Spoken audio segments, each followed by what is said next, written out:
Hello friends, simple and டேஸ்டான அவல் பாயாசம் recipe பார்க்கலாம் வாங்க. ஒரு ஸ்பூன் நெய் ஊற்றிக்கோங்க.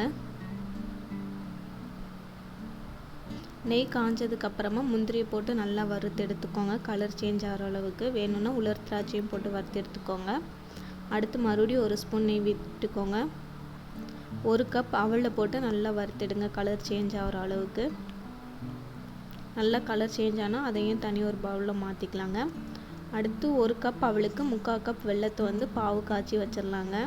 கொஞ்சமாக தண்ணி ஊற்றி நல்லா கெட்டி பதத்து காய்ச்சி எடுத்துக்கோங்க. அடுத்து 1/2 லிட்ரு பாலை நல்லா காய்ச்சிட்டு வறுத்து வச்சுருக்க அவளையும் போட்டு நல்லா கிண்டிக்கோங்க. இடையில ஒரு 3 ஏலக்காயும் தட்டி போட்டுட்டு நல்லா அவல் வெந்து வரணுங்க. அடுத்து அடுப்பை ஆஃப் பண்ணிவிட்டு ரெடி பண்ணி வச்சுருக்க பாவு, வறுத்து வச்சுருக்க முந்திரி, கொஞ்சமாக உப்பையும் போட்டு நல்லா கிண்டிட்டிங்கன்னா அவ்வளோதாங்க, அவல் பாயசம் ரெசிபி ரெடி.